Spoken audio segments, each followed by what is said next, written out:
जैसा मैंने बताया कि बुखार, अगर आपको हीट स्ट्रोक हो गया, बहुत गर्मी का समय है, कोई इन्फेक्शन नहीं है।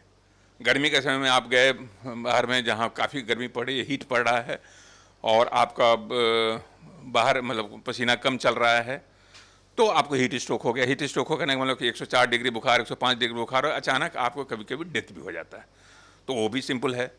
इन्फेक्शन के साथ बुखार हो गया, इन्फेक्शन या तो बैक्टीरियल हो सकता है या पैरासिटिक हो सकता है। पैरासिटिक यानी मलेरिया, बैक्टीरिया यानी टाइफाइड, या वायरल। तो वायरल जैसे कोविड है, चिकनगुनिया है, डेंगू है, तो ये सब वायरल बीमारियां हैं। कुछ बैक्टीरियल बीमारियां हैं, पैरासिटिक बीमारियां हैं, बिना कोई इन्फेक्शन के बुखार जैसे हीट स्ट्रोक है। तो ये सब सारे कंडीशन है। मतलब बुखार के अगर आप कारण गिनाने लगेंगे तो हम समझते हैं कि 8-10 पेज हो जाएगा। हाँ, लेकिन आपको केवल संदेह के आधार पर, क्लिनिकल संदेह के आधार पर, बहुत कम जांच के आधार पर आपको कंफर्म करना है कि बुखार का डायग्नोसिस क्या हो सकता है, इन्फेक्टिव है कि नॉन इन्फेक्टिव है। सर, जैसा कि अभी आपने सुना कि आपने बताया जैसे कि इतने तरीके से बुखार हो सकता है, तो एक व्यक्ति कैसे तय करे कि उसे एक बुखार में कब दवाई लेनी है और कब नहीं? वो व्यक्ति को तय नहीं करना है।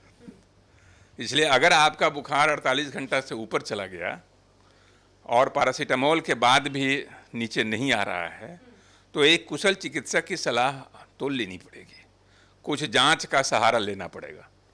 उसे खुद निर्णय करने का अधिकार नहीं होना चाहिए। इसलिए मैं बार बार कह रहा हूँ कि खुद निर्णय में ऐसा होता है कि कई लोग दुकान पे गए और कहा कि मुझे बुखार है और एंटीबायोटिक दे दिया ताकि हमको जल्दी ठीक होना है, और उस चक्कर में इतना ज़्यादा एंटीबायोटिक रेसिस्टेंस हो गया है, आप विश्वास नहीं करेंगे। पहले टाइफाइड के बुखार में क्लोराम्फेनिकोल हम देते थे, 20 पैसा 30 पैसा की गोली थी और 99% रिकवरी। अब है कि उसमें 70% रेसिस्टेंस। तो एंटीबायोटिक रेसिस्टेंस इतना बड़ा कहर हो गया है आजकल समाज में, और हमारे मेडिकल कम्युनिटी के लिए इतना बड़ा एक मतलब प्रश्न चिन्ह बन के खड़ा है। उसको करने के लिए कभी भी अपना स्व प्रैक्टिस जो होता है दवाई खाने का, सेल्फ दवाई खाने की, इस प्रैक्टिस से बचना है।